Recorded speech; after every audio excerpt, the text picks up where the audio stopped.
Hey, everybody. Welcome back. UCB Uncommon Bond Podcast.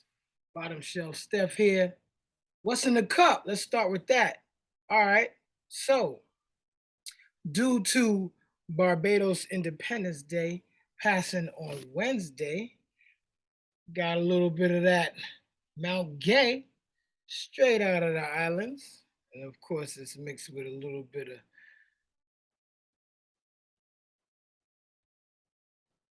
what is this? Oh, yeah. This is Coquito by Bacardi. It's holiday season, right? So you might as well just go cream. But anyway, hopefully you got some in your cup. We just hanging. Today we got news. As a matter of fact, I'm gonna get comfortable because we gotta talk. Had some polls that we did during the week. Talked about a variety of topics. So we'll lead off with the easiest one. The easiest one is 50-50. 50-50 has been a debate throughout the week. Various celebrities or B-list celebrities, A-list celebrities talking about if you're not going 50-50 in a relationship, like if you are, then you're a weak man, or we don't got time for that, or I'm cheating on you. And there's a very simple and easy answer for this debate. So we don't even have to waste a lot of time. When it comes to going 50-50, right? Relationship, partnership, 50-50. If you don't believe in that and you believe as a man, I should be providing for everything, I should pay all the bills, I should be doing this, I should be doing that, cool. Simple answer for this. And it's funny because I had this conversation with my daughter. And in the words of T. Martin, she famously said to me this week that this isn't even a debate. And it's really not, right? Just date the people that view this the way that you do. And there's how you end it, right? There's no podcast gurus. There's no, I'm about to give you the answer, because it's easy. You talk to the person that you meet. If you guys are going to get into a relationship, you guys would just discuss, hey, what's your thoughts on going 50-50? If they agree, cool, y'all rock out. If they don't agree, cool, end the situation. Simple, right? So 50-50 is not even a discussion. You should date the people who literally see things the way that you see it. That's it, right? But I do believe that in a partnership, when you're going about getting into the same household with somebody, then, why wouldn't you, go that route? But to each his own. There's no wrong answer. Just date the people that view the world the way you view it. So we're going to move on past that. Let's talk friends and lovers. Like I said, this is just catching you up. So we have here Blair Underwood. Blair Underwood was literally in a marriage for 27 years. They get a divorce. And, let's say rather quickly, he ends up engaged to a friend, a female friend of his that he's had for 41 years. Now, in the poll, the question was asked, she been plotting? Nah, that's just life. It happens. This is why platonic relationships or platonic friendships are no for me. And they've been crossing the line. I don't care. So nobody voted hell yeah that she plotted. 44% of you said, nah, that's just life. Life happens. 11% said, this is why platonic relationships and friendships is a no for me. And 44% of you said they've been crossing the line. This is tough. Again, we go back to the 50-50 debate. What are we talking about here? We talking about here is, does a person see the world the way you see it? Do they view things the way that you view it? If you walk in the door saying, yo, I'm not down with my lady having guy friends. If you walk in the door with, you know what? I'm not down with my guy having girlfriends. Let it be known, right? But 41 years of friendship. I don't know where I stand on that. You guys seem to think that it's just life. Life happens, right? We older now.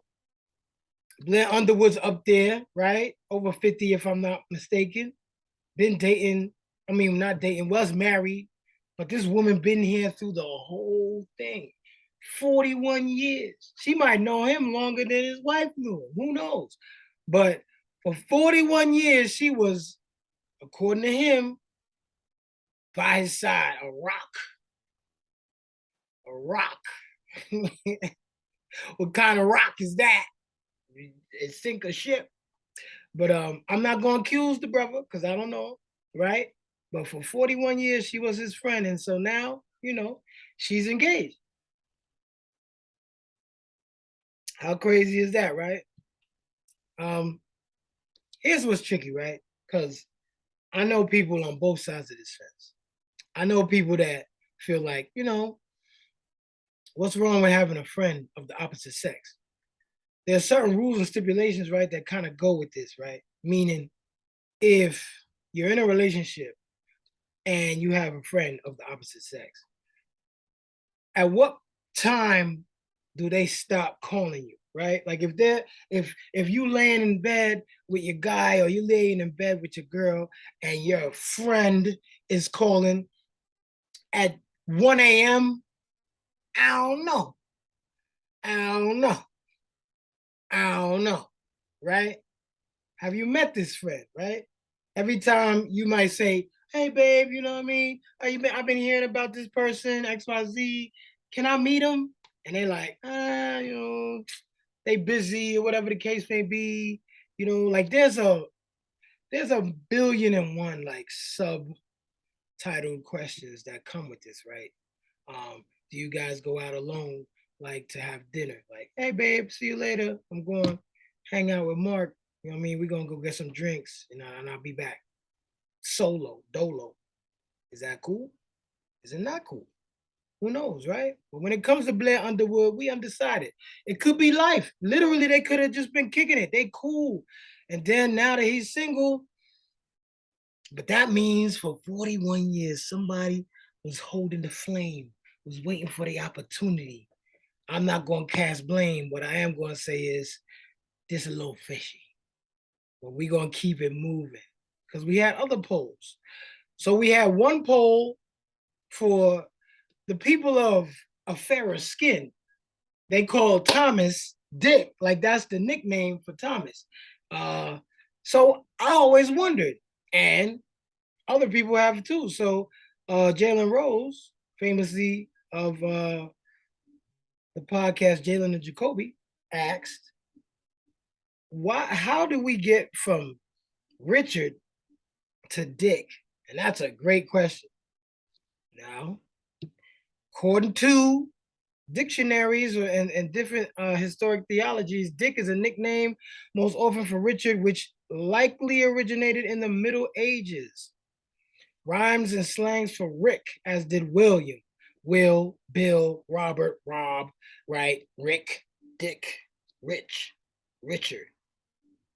It still don't make no sense to me, y'all, but it's okay because for us, we don't really have too many Richards running around in the hood. Yeah, it might be one or two, but not too many. So there's your answer. There's no clarity, and it still don't make no sense. We're gonna slide on to the next topic. The next topic is brief. It's pretty quick. We all talked about a few episodes ago. Myself, MC, R&B Reem, we sat down and we talked about the whole Ime and Doko situation as it opposed to Nia Long and the Boston Celtics and XYZ. So Nia Long came out with a statement recently, right? Nia Long came out and said that she thinks the most heartbreaking thing of all was seeing her son's face when the Boston Celtics organization decided to take a very private situation and make it public. She took her son out of school when the news broke, It was devastating. It still is.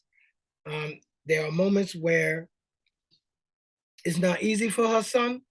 And if you're in the business of protecting women, I'm sorry, no one from the Celtics organization has even called me to see if I'm okay, to see if my children are okay. And it's very disappointing. So here's what I will say. First of all, prayers go out to that family because, one, when it comes to cheating and things of that nature, infidelity, when there's children involved, nobody thinks about this. But we talked about this at length. Like, cheating is a selfish situation, right? When you decide, I'm gonna do this and screw everybody that gets harmed in the way until later on you get caught and then you're sorry and very remorseful. Nia on this one, I'm gonna say she's wrong, right? Only because the Boston Celtics don't owe her nothing. Now, I do agree they shouldn't have made it public, right? This was a situation that happened. It's an embarrassing private uh, affair that happened. It should have been kept there in private. It wasn't really none of our business. It had nothing to do with the NBA. It had nothing to do with basketball. You could have just fired him and just said, irreconcilable differences or whatever a person would say to the press to not put no guilt, right? So when it comes to that, cool. But the Boston Celtics don't owe Nia Long nothing. You know what I mean? Now it would be nice to think that the person in your life, the guy in your life, that you're going to be able to have this relationship with the organization that he works for, and they're not going to embarrass you or put you in any situation where things get a little hectic. But after all of that, let's just talk about the kid. When it comes to the child involved, that's tough. That's difficult. That's hurtful. And so I understand where she's coming from. But when it comes to them checking on her, that doesn't matter, right? She has to figure out how she's gonna move, unfortunately. And in reality, all of that blame, all of that weight, all of that responsibility falls on Ime. Ime is the person that did this situation. Ime is the person that put all of this the way it is. Ime slipped up. Um, I think the Celtics handled it wrong as far as like if you're protecting women, right? Because we have yet to know for sure who this woman is that he had a consensual relationship with. She's hidden. She's protected, right? So on the flip end, you could say, hey, why not protect Nia, right? She's involved in this too, and she didn't deserve to go through what she went through. But when it comes to that, Nia, you just got to focus on you, your children, and Ime, you got to step up. I mean, you got to do what's necessary. The Boston Celtics don't owe nobody nothing. That's just how it is at the end of the day, sadly. But we're going to move right on along. Before we get out of here, two things. One, we're always, always, always going to think about those that are in less fortunate situations, especially now in the holiday season, but just all the time as far as what's going on in the world today. So, one person that we may not have heard about, or maybe you did, it was on Shade Room, it was in the news, but it's kind of dissipated. Shantiri Weems is a woman that owned a daycare in the Maryland area. Uh, Her husband, James Weems Jr., sexually abused children at the Owings Mills Daycare Center that she ran. And at some point, I believe at a hotel, she approached him about it, or they had some words about it, and she shot him. She's imprisoned right now, right? As long as there's nothing else that's going to come out of this story that's going to make it turn in a funky way, that woman is a hero. According to court documents, she did it out of self-defense. But in any way, shape, or form, a sex offender, especially when it comes to young children, I'm just sorry, in my opinion, that she didn't kill this man because he's still alive. But she's still, what I mean, not been released. So it will be, or behoove us to just kind of throw one in the air for her, because in my opinion, we got a hero right there. So we're gonna give her all the applause she deserves.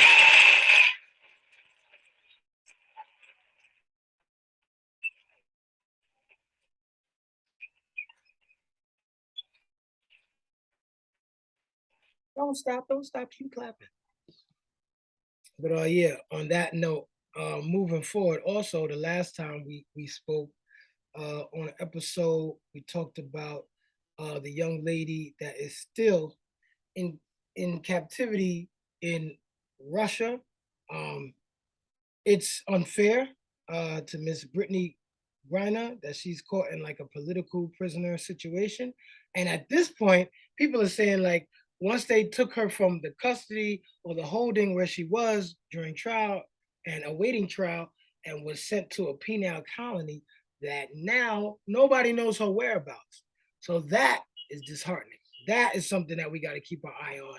That is something that we got to keep prayers up on when it comes to Brittany Griner.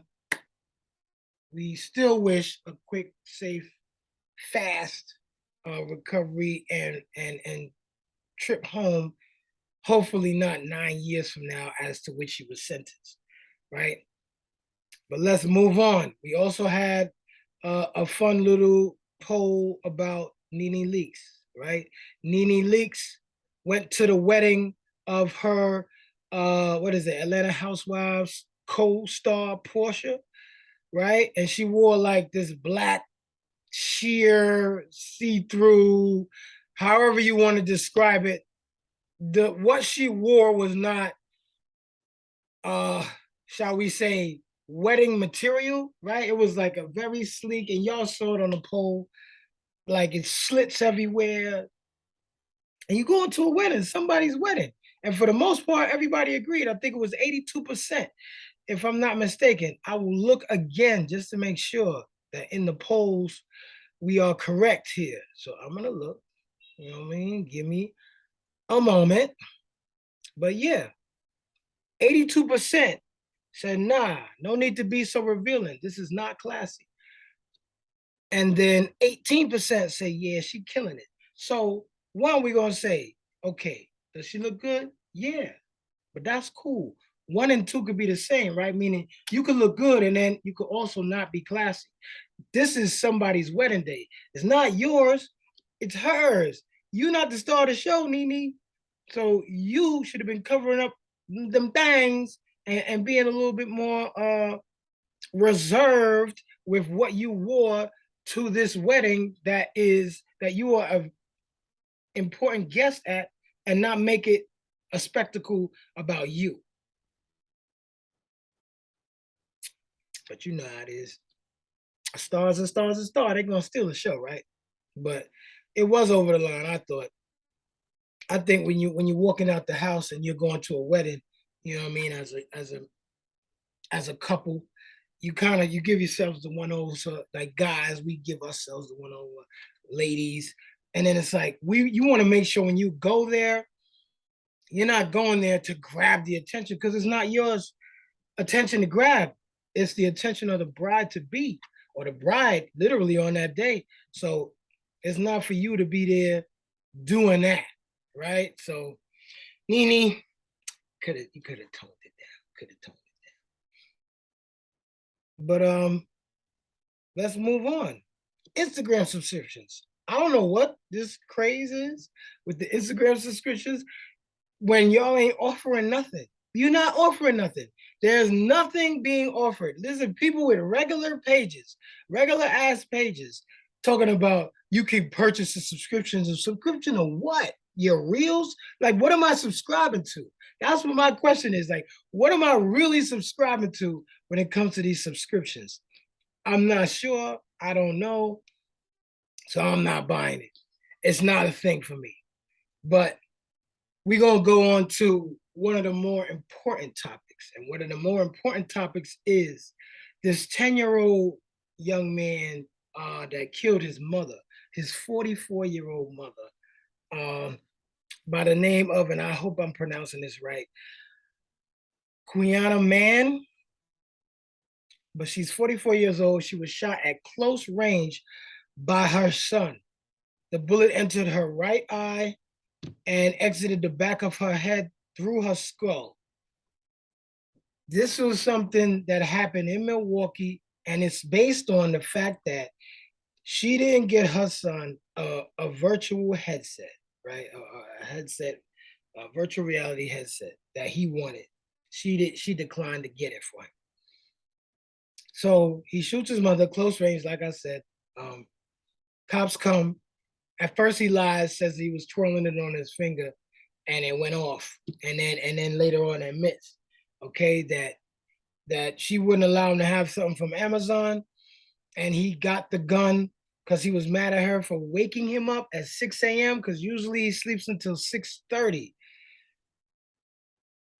He got the mother's keys for the gun lockbox the night before. Then he went to the basement, took up a shooting stance, and he said that he tried to shoot the wall to scare his mother, but instead, he ended up shooting her in the face from about 3 feet away. So that he puts the gun back in the closet, goes upstairs, gets his 26-year-old sister, tells her that he shot mom, tells grandma with pretty much no remorse, according to the reports, that you know I'm sorry I shot mom, but is my Amazon package here yet? Because between that time, he went, used his mother's account, ordered the headset for himself, and then the authorities came and XYZ. There's a problem in America, and I don't know where you go with this. Do you go with gun control? Do you go with responsibility as to who knows who has the gun and where it's kept? So there's so many questions, right? The question one is like, how did he know where the gun was? How did he know where the keys were? And I'm not faulting mom, but what I am saying is, as parents, as overseers of our household, if we're going to put something as dangerous as a gun in our house, it will behoove us, right, to know where this gun is going to be, maybe disassemble it so that he doesn't know how to put it together, not put the keys in plain sight, or not ever let him know where the keys are, and and kind of go from there. Guns is a very shaky line. Some people all for it, some people totally against it. I don't have a problem with guns in the home to protect yourself. My issue is then, how do you go about making sure that your child doesn't know the whereabouts of a gun, how to get it, load it, and shoot it? Because obviously there's a lot more things here that we need to visit, or at least need to be discovered, as far as like his mental state. Is there any past trauma with this young man, and what would lead him to do such a thing?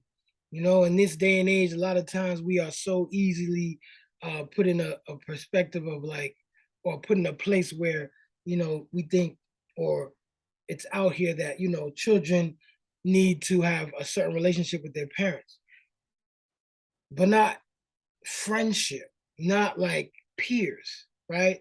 Like, I don't know where the line is, and every household is different, but we are in a very scary time, very scary place is as society, when children are shooting parents when they don't get something.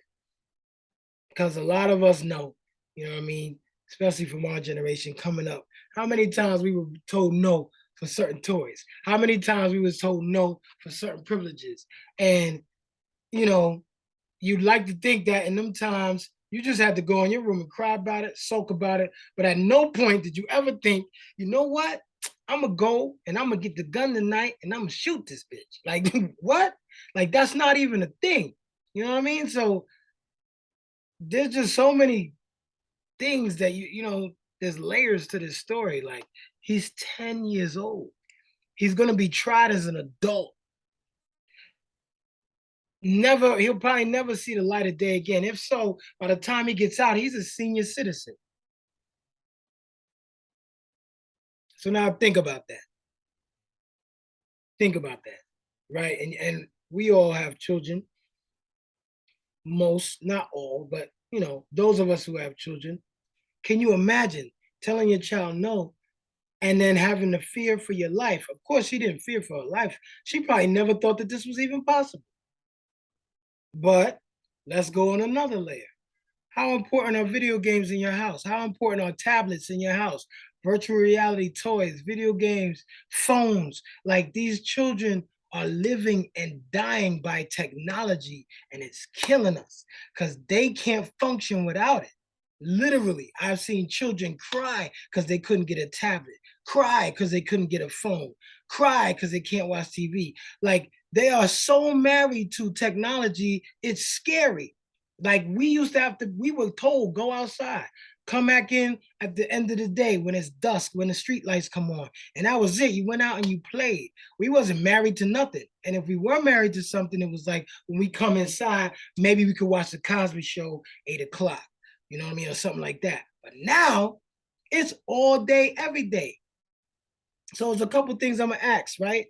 Those of you that are tuned in, what are we doing to protect ourselves? And what are we doing to protect our children? Meaning, are we protecting our children from what's out there in the world today? When you give your child a cell phone this Christmas, which allows them to then get on the internet, are there child locks on there? Or are you just gonna allow them to surf the internet? Because YouTube is just what I call a gateway drug. After that, they can go wherever they want, whether it's violence, gun research, TikTok, pornography sites. Like these children right now are very in advance, and it's because there's so many things out here in the world of the internet that are not restricted. Anybody at the touch of their fingertips can log on to anything, see anything, listen to anything, view anything. And then at the end of the day, we want to sit here and be like, oh, I can't believe that she's talking this way. I can't believe this little kid is talking like this. Why not? They watching Instagram videos all day. They on TikTok all day. They seeing memes all day. So what was inappropriate back in the day is now very appropriate in part for the course, right? You can hear a 10-year-old, a 9-year-old talking about things that are very sexually inappropriate, very graphic. And you know why? Because sometimes as parents, and I get it, we're tired, we went to work, XYZ, but instead of having that conversation with our children, you know what we're doing? We let them go in their room. They got that phone, they got that tablet, and they just on it, on it. And as they get older, you would think that, you know, due to home training and things of that nature that you've instilled in them, that they're not going to do certain things. But listen, it doesn't hurt to take a peek in your child's phone, take a peek in your child's tablet, and make sure that they're not on the wrong group chat with their friends talking all type of noise that is not even acceptable. That they not search their cookies. What are they logging on to, logging off of, looking at, searching? Because you'll be surprised what you might find. You'd be surprised what you might find, you know? So just keep that in mind, man. Prayers out, you know, to that family, you know, and it's very sad that, you know, a very young mother at the age of 44 has to be buried now, and it's at the hands of her son. You know what I mean? It's deadly, it's serious, and if we don't start respecting what the internet can bring into your house and what the power of technology can make these children think that they deserve, right? We're gonna be in trouble. So literally be careful out here, right?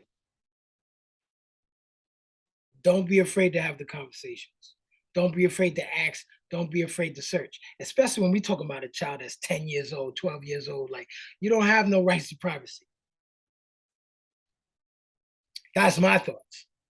I don't know what your thoughts are, but I do know that it's about time to get out of here. I've been sipping. Hope you've been sipping. Enjoy. UCB Uncommon Bond Podcast. It's me, Bottom Shelf Steph, MC, Gift the Gab, R&B Reem, King Picasso, G Gorgeous.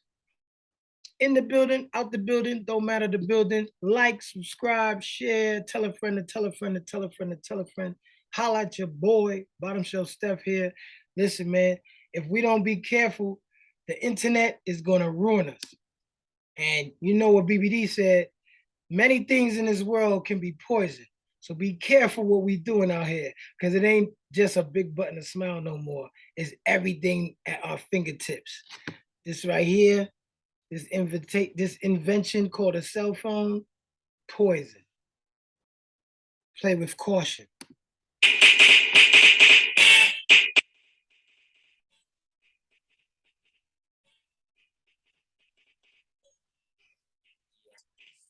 Full effect. Ready, Ron? I'm ready. You ready, Dale? I'm ready, Slick. Are you? Oh, yeah. must warn you. I sense something strange in my mind. Yo, situation is